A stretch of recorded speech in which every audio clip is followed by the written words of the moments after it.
Again with this coffee, Talia.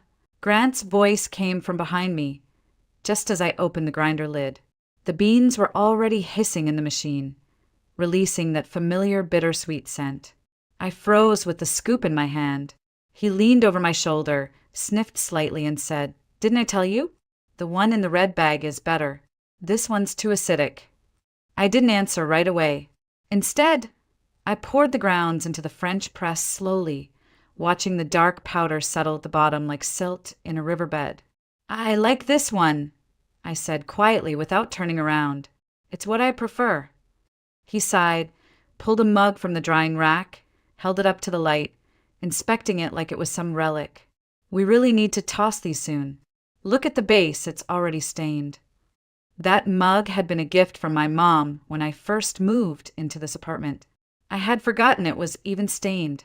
Grant was 35, medium build, perfectly trimmed dark hair, always dressed like he was about to walk into a meeting, even on Sundays. I used to think he looked handsome. Now he just looked precise, predictable. "It's just a coffee mug," I muttered, stirring in sugar, feeling the spoon clink against ceramic. But the irritation simmered under my ribs. The smallest things always became discussions, arguments disguised as helpful advice. 2 years ago, I would have smiled. Back then, we were in a conference room of a boutique agency downtown. I was fumbling with the espresso machine when he came up beside me, smiled like a movie character, and said, "Allow me to make coffee for the most beautiful woman in this building." It was charming, sincere. He even brought me that red bag coffee the next week, claimed it was life-changing. And maybe it was. Maybe that one bag of beans shifted something inside me, nudged me toward the idea that this man could take care of me, that he noticed things, that he'd always pay attention. But now it felt less like attention and more like surveillance. "Breakfast?" I asked. "Yes, please," he said, setting down his phone. "Just don't use the olive oil from last night. It smelled a little off." I retrieved a fresh bottle from the cupboard, then cracked 2 eggs into the pan, watching the whites slowly take shape. Grant hovered beside me again. "Careful with the yolks. You always overcook them. I like them runny, remember?" I gritted my teeth. I know. The kitchen filled with silence, the kind that isn't peaceful but heavy. Grant scrolled through the news on his phone, occasionally grunting at headlines. I stared at the window above the sink. The trees outside were bare, branches swaying against a slate-gray sky. Winter was close, and so was the wedding. 6 months ago, when we stood in line at the courthouse to file for our marriage license, I remember Grant whispering, "Soon you'll officially be mine." He said it like a promise, like it was something I should feel lucky to become. "I'm already yours," I had joked back then. "Not until you take my name," he replied. I'd laughed at the time. I wasn't laughing now, because lately it all felt like a slow signing away of myself. Page by page, clause by clause, without reading the fine print. "By the way," he said between bites of toast, "Mom invited us to dinner tonight. She says it's important." My stomach sank. Important. Probably wants to talk wedding plans. Or grandkids. She's been on about that lately. She's turning 62, you know. Wants to see some little feet running around. I burned my tongue on the coffee and didn't even flinch. Children. The word had started appearing more and more, like background static slowly becoming a scream. "How do you feel about that?" I asked. He shrugged. "It's time, right? We're the right age. We've got jobs, we'll get a house soon. Makes sense. A child. Not a dream. Not a desire. Just the next step on the checklist. Maybe we could travel first," I suggested. "Do something spontaneous." Grant raised an eyebrow. "With what money, Talia? We've got a wedding to finish paying for. Then we start looking at mortgage options. This is the real world. We're not 22 anymore." My heart beat harder than it should have. Not because he was wrong, but because I couldn't remember the last time I felt right. Judith Alden opened the door with a kind of enthusiasm that always felt forced. My darlings, she beamed, lipstick smudged slightly on her teeth. Come in, come in. I made roast chicken and that butternut squash soup Grant loves. Her voice was loud, full of uninvited affection, as if volume equaled warmth. I stepped inside, inhaling the scent of sage and garlic, and immediately felt like a guest in a life someone else had chosen for me. Grant's father, Ned, nodded politely from the recliner, holding a glass of tea and wearing the same quiet patience he always wore around his wife. I liked him, though he barely spoke. He had kind eyes. The living room was crammed with heavy floral furniture, outdated doilies, and a sense that everything in it had been purchased with coupons and stubborn pride. Judith was already dishing out food before we sat. Eat while it's hot, she said, piling my plate high. You need to keep your strength up. Her tone dropped just slightly on that last part, and I knew what was coming. So, she said casually, settling into her chair, when are we going to start planning for grandkids? I glanced up from my fork. We haven't really talked specifics yet. Nonsense, she waved her hand. You two are perfect candidates. Talia, you're what, 32 now? And Grant's 35? It's time. No sense waiting around until your hips start creaking. Grant chuckled lightly. Mom, don't mom me, she said, jabbing her finger in the air. You were asking for a baby brother when you were 6. I've waited long enough. Besides, it's not like you don't have a plan. You always have a plan. She looked at me with a smirk. Grant's always been good at seeing the big picture. I put down my fork. Maybe we could start with 1 and see how it goes. 1, she laughed. You'll change your mind. Once you hold that first one, you'll want a whole basketball team. Ned, still sipping his tea, looked at his wife. Maybe we should let them decide on their own, We didn't have Grant right away either. Times were different, Judith shot back. Now people wait too long and miss their chance. It's not good for the children or the marriage. I caught a small wink from Ned as he looked at me across the table. There's no rush, he said, so softly Judith almost didn't hear. But I did, and something inside me cracked open just a little. As the meal continued, the topic shifted, as it always did, to our living situation. Judith leaned in. So have you two found anything better yet? I mean, I know Talia's apartment is cozy, but it's hardly a place to raise kids. We're looking, Grant said smoothly. We've got a few mortgage appointments lined up. Good, she nodded firmly. You need space. A real loma, not just a starter box.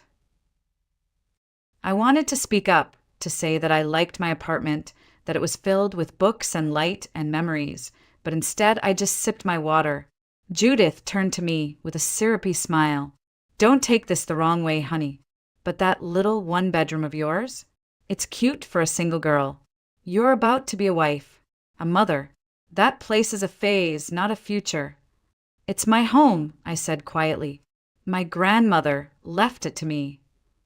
And that was generous, she replied without missing a beat. But legacies can be stepping stones, not destinations. I felt Grant squeeze my knee under the table. I don't know if it was meant as comfort or pressure. When we got in the car to head home, the silence was thick. Grant tapped the steering wheel like he always did when he was processing. Then, casually, you were quiet tonight. Didn't feel like competing, I said. He laughed a little too loudly. You're reading into things again. I looked out the window, watching headlights streak past in the dark. Are we making all these decisions together, Grant? Or are you just assuming I'm on board? Talia, he said with a sigh, I'm not assuming. I just know what's best. For both of us. I nodded slowly, my throat tight, and for the first time I wondered what would happen if I said, I don't want this. It was a Tuesday afternoon when the call came in. I was at my desk, halfway through translating a 20-page contract from German, when my cell phone buzzed. I almost didn't answer, figuring it was another spam call, but something made me pick it up. Hi, is this Talia Mercer? A deep, polished voice asked. This is Holden Graves from Concordia Consulting. We came across your resume through one of our language agency partners. Are you currently open to new opportunities? I blinked. Excuse me. We're looking for a senior translator for our European client portfolio. High-level negotiations, international contracts, frequent travel. Munich, Paris, sometimes Amsterdam. Great salary. Fast-paced. You were highly recommended. I sat back in my chair, heart suddenly thumping. Can I ask how soon you're looking to fill the role? Immediately. If you're interested, I'd love to meet with you this week. We move fast, Talia. The position requires flexibility and initiative. I murmured something about needing time to consider and ended the call with trembling fingers. The rest of the day passed in a blur. The screen in front of me became a wash of grays and lines. That night, I didn't tell Grant. Not right away. I needed to let it breathe inside me. I needed to feel the possibility without having it crushed before I'd even spoken the words. The next evening, as we were finishing dinner, I finally said it. I had a call yesterday, I said, pushing peas around my plate. A job offer. With a company in Chicago. International consulting. They want me to handle their European clients. Grant barely looked up. Oh yeah? How'd they find you? Through the agency. They saw my profile, reached out. It's a real opportunity. Better pay. Travel. He chewed his bite slowly, then set down his fork. And I told them I'd think about it. They want to meet. You didn't tell them no? Not yet.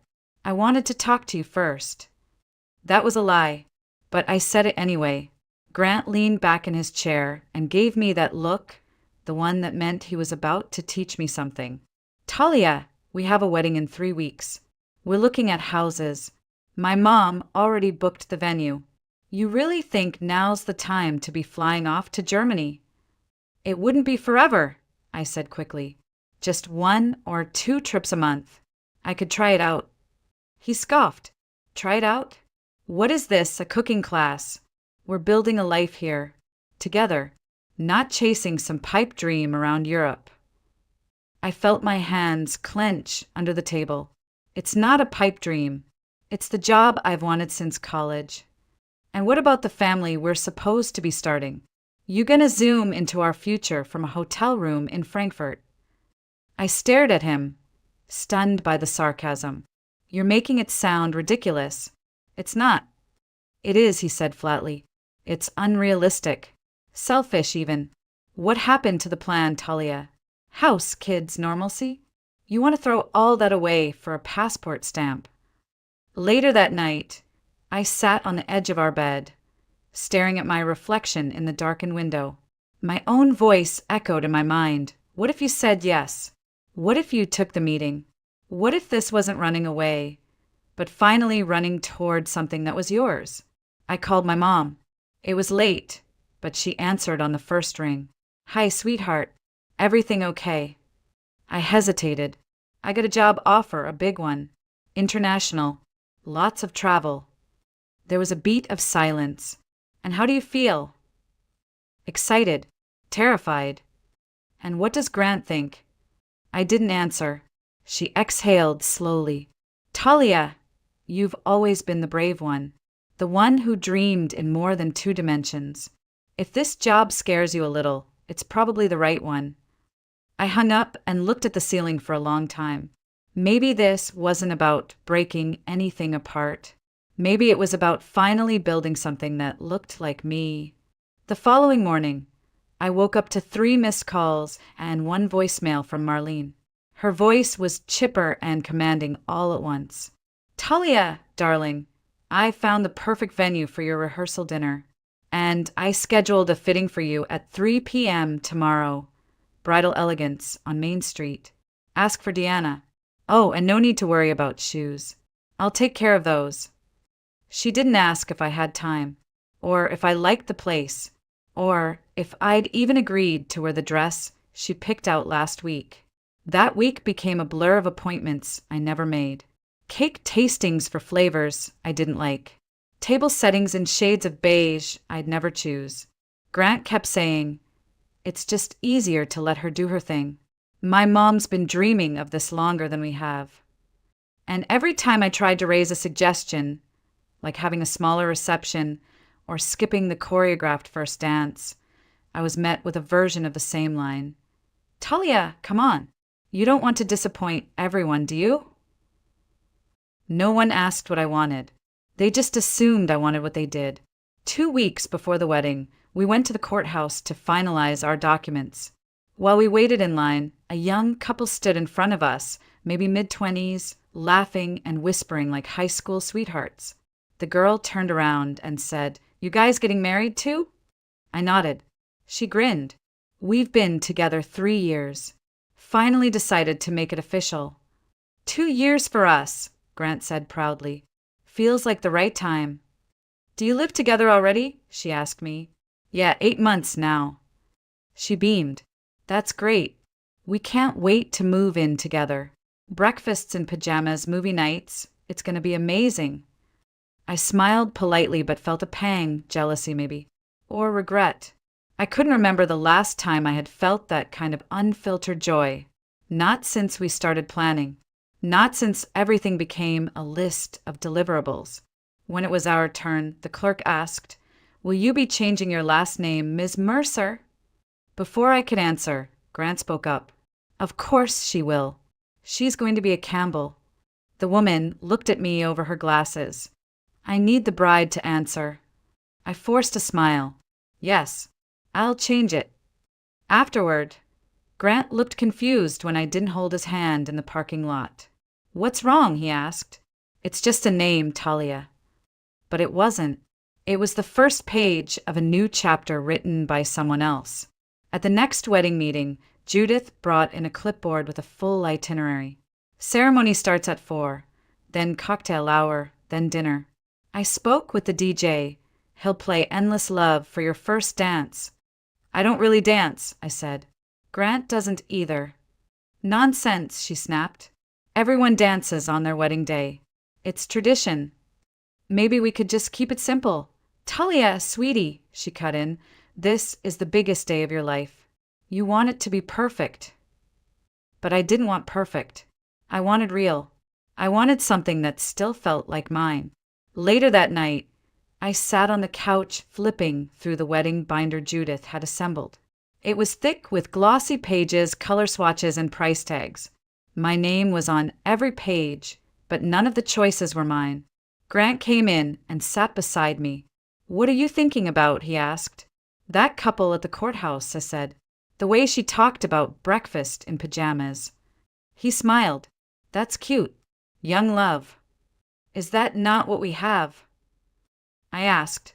He shrugged. "Ours is mature, stable, grounded. That's better, right?" He kissed my temple and turned on the TV, leaving me staring at the binder in my lap. I flipped to the page titled Vows. It was blank. The reception was winding down when I finally let myself step outside. My head was pounding from the laughter, the speeches, the endless clinking of glasses. Inside, people were still dancing, still drinking, still celebrating what they believed was the beginning of something beautiful. But for me, it felt like the end of something I couldn't quite name. I stood alone under the string lights outside the venue, holding a glass of champagne I hadn't touched. That was when it hit me. A few months ago, I'd walked into the hallway at Judith's house, just in time to hear her on the phone with one of her friends. "We finally found her," she had said. "The kind of girl who won't push back. Not too flashy, not too needy. Someone Grant can mold. Someone who'll fit in." I had laughed it off back then, telling myself she meant it kindly. But now, standing there in the dress she chose at the party she planned, I finally understood. I hadn't been chosen for who I was. I'd been selected for how easy I was to shape. My dress was beautiful, lace and satin, exactly what Judith had envisioned. Not me. The music shifted to something slow and sentimental. Through the glass doors, I could see Grant talking to his cousins, laughing, clapping one of them on the back like he'd just closed a business deal. I tried to remember the last time we had laughed like that. I couldn't. "You okay?" he asked, suddenly at my side. I nodded. "Just needed some air." He slipped his arm around me. "It's been a long day. Tomorrow we leave for Sedona. You'll finally get to relax." I smiled automatically. Sedona, the wellness retreat, the calm before responsibility week, as he called it. Meditation, massages, quiet trails. "Sounds peaceful," I murmured. "It will be. Just the two of us. No moms, no checklists." His voice was so warm, so certain, and I hated how much I wanted to believe him. That night, after he got back to the apartment, he fell asleep almost instantly. I lay beside him for nearly an hour, staring at the ceiling, still wearing my wedding ring, still in the silk slip Judith had insisted I pack for the wedding night. I listened to his breathing settle, the steady rhythm of a man content. I stared at the ceiling, heart pounding, trying to convince myself that this was just nerves, that I'd feel better in the morning. I whispered his name once, just to see if he'd stir. He didn't. His breathing remained slow, peaceful, like someone who had everything he wanted. And I realized I was the only one lying awake, wondering if this was a mistake. I had promised forever today, but I hadn't promised to disappear inside someone else's dream. And I knew then I couldn't do it. I slid out of bed, quietly, careful not to wake him. In the living room, the shadows stretched long across the floor. I picked up my phone and called the one person who might understand. My mom answered on the second ring. "Talia." Her voice was groggy. "Are you okay?" I didn't say anything at first. "Mom," I whispered, "what if I made a mistake?" Silence. Then her voice came soft and steady. "Then it's okay to correct it." "But it's done. We're married." "Sweetheart, being married isn't a prison. It's a partnership. And if only one person is choosing, that's not a marriage, it's a sentence." I closed my eyes, feeling the truth of her words slide into all the cracks inside me. I went to the bedroom, took off the ring, and set it gently on the nightstand. Then I opened the closet, pulled out my old canvas suitcase, and began to pack. Just enough clothes for a few weeks. My passport, a notebook, the book Ivy had given me before the engagement. I changed into jeans and a sweater, and for the first time in months, I looked like myself. I left a note. Nothing dramatic. Just, "I'm sorry. This isn't who I am." The building hallway was quiet as I wheeled my suitcase out. The elevator buzzed faintly as it descended. Outside, the air was cool against my face. My heart was racing, but my hands were steady. I walked past the streetlight where Grant had first told me he loved me, past the corner where we once kissed in the snow, past the future he'd planned down to the square foot. And when I reached the edge of the block, my phone buzzed. A message from Mom. "Where are you now?" I typed back, "I'm on my way home." Then I paused and added one more word. "Finally." 1 year later, I stood beneath a canopy of gold leaves on the Rue de Rivoli, my scarf tucked around my neck, a warm croissant in one hand and a folder of client documents in the other. The October air in Paris had a crispness I never experienced back home in Boulder. It smelled like roasted chestnuts, wet stone, and quiet freedom. I had just finished a meeting at Concordia's European office, a negotiation between a French logistics firm and a Dutch manufacturer, and my brain was still spinning from switching between 3 languages in 2 hours. But I felt alive, stretched, challenged, awake in ways I never was before. As I walked toward the cafe on the corner, my phone buzzed. It was my mom. I answered on the 3rd ring. "Hey," I said, breathing out a soft smile. "Talia," she beamed through the line. "How's Paris treating you?" "Like it knows I belong here," I said. "Tomorrow I head to London, then Amsterdam for the weekend." "You sound so light." "I feel it." The cafe was small, tucked between a bookshop and a flower stall. I took my usual table near the window, pulled out my journal, and began writing about the meeting, what worked, what didn't, how I felt when the CEO praised my ability to listen between the words. I had started this journal months ago, not just as a travelogue, but as a way to prove to myself that I wasn't just passing through life anymore, I was participating in it. A few minutes later, a man sat down at the table beside mine. Mid-30s, dark hair, glasses, a worn copy of Camus in his hands. He noticed me glance at the book and smiled. "Do you like French literature?" he asked in English, though with a soft Parisian lilt. I nodded. "Sometimes, when I can catch all the layers." "It takes practice," he said, "and a willingness to sit with discomfort." I laughed. "That sounds like life." "Touché," he said, raising his espresso. "Lucien," he added, extending a hand. "Talia," I replied, shaking it. We talked for 20 minutes. About books, music, languages. About the charm of getting lost in Montmartre. He was a literature professor at the Sorbonne. Passionate about teaching, soft-spoken, and startlingly perceptive. "So," he asked as he paid his bill, "are you in Paris for work or pleasure?" "Both," I said, "and maybe something else." He grinned. "And are you married?" It was a casual question, but it landed differently this time. I looked him in the eye and said, "No, I'm free." That evening, I took a long walk along the Seine. The city glowed in amber light, and everything felt open, possible. A year ago, I would have second-guessed that conversation, worried about appearances, loyalty, timing. Now, I just let myself be curious. Let myself feel things without immediately measuring their weight. Back at the hotel, I took off my coat, sat by the window, and opened my journal again. I wrote one sentence. There's no going back to the version of myself who thought silence meant peace.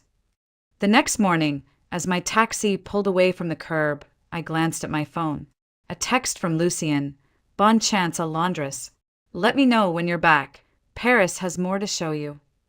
I smiled, slipped the phone into my coat pocket, and turned to watch the city fade behind me. I didn't know what would come next, but for the first time in years, I wasn't afraid of not knowing.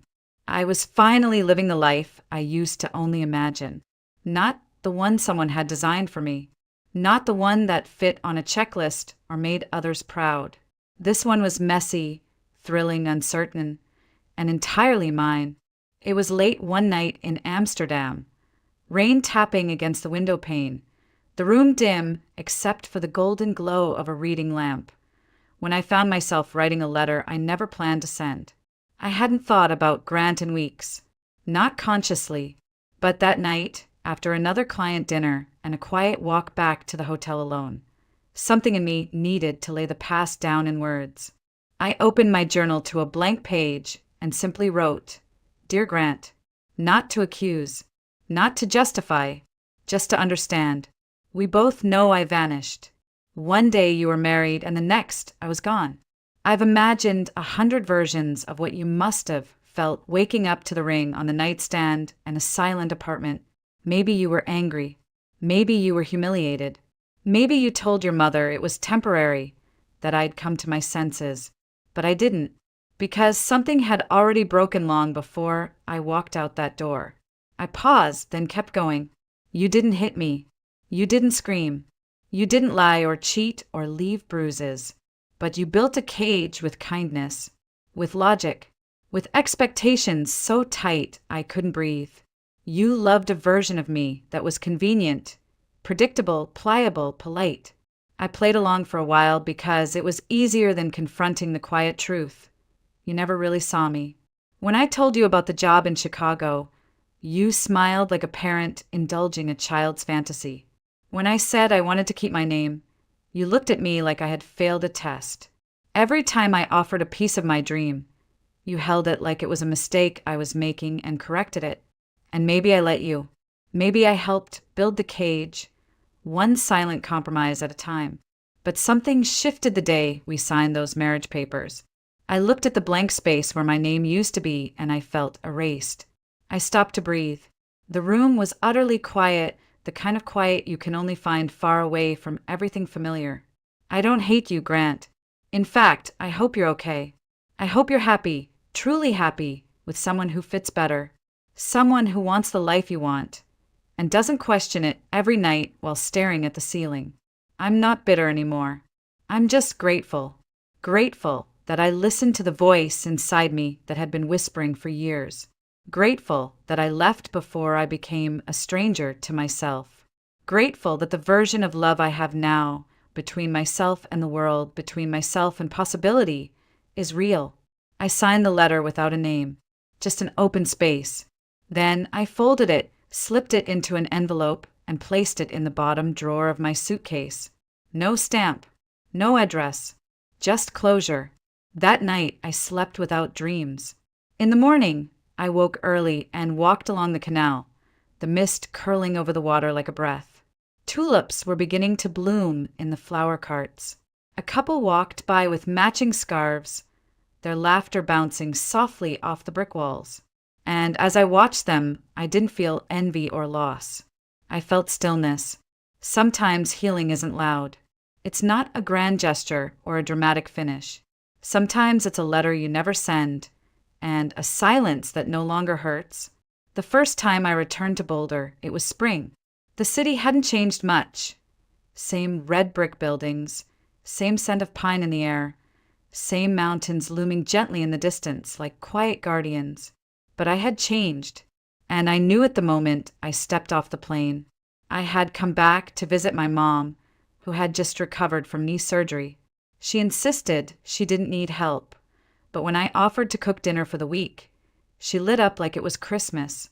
We spent long afternoons talking, laughing, moving slowly through the routines that once felt ordinary but now felt precious. One morning, while chopping vegetables, she looked at me and said, "You walk differently now." I raised an eyebrow. "What do you mean?" "You don't shrink. You take up space, like you've come back into your own skin." I smiled, wiping my hands on a towel. "I think I have." It wasn't a dramatic transformation. No makeovers, no movie montages. Just small things. I said no without guilt. I asked for quiet when I needed it. I stopped apologizing for wanting something different. And maybe most of all, I stopped narrating my life in someone else's voice. One evening, I passed by the street where Grant and I used to live. I didn't go down it, didn't linger or stare. I just noted it like a closed chapter, a place that held a version of me I no longer was. Later that week, I ran into Judith at the grocery store. She almost didn't recognize me at first. My hair was longer, I wore no makeup, just a light blue scarf and travel-worn boots. "Talia," she blinked. "You look different." "It's good to see you, Judith," I said gently. She hesitated, then cleared her throat. "Grant's remarried, you know. Last fall." I nodded. "I hope he's well." She looked surprised by my calm. "You're not upset?" I shook my head. "No, we weren't right for each other. And I think, deep down, we both knew it." She looked at me for a long moment. "I didn't understand back then," she said. "Why you left." I was angry, but now I think I get it. You needed something we didn't offer. I gave her a small, warm smile. That's okay. I needed to offer it to myself. When I flew back to Paris, I carried something new with me. Not souvenirs or regrets, but a sense of rootedness that had nothing to do with geography. I understood now that home isn't always a place. Sometimes it's the space you create inside yourself when you finally stop trying to earn your own worth. Lucien met me at the airport. He held a bouquet of wildflowers and a crooked grin. "Welcome back," he said, kissing my cheek. "How was Colorado?" "Exactly what I needed," I said. "And now?" he asked. I smiled, taking his hand. "Now I write the next chapter." As we walked toward the station, I glanced back once at the fading airport lights, thinking about all the women I had been. The quiet fiancée, the polite daughter-in-law, the woman who once whispered, maybe next time, to every opportunity that passed her by. Not anymore. I had learned the most important truth of all. You are not selfish for choosing yourself. You are not broken for walking away from a life that fits someone else's dream. And sometimes the bravest thing you can do is start again.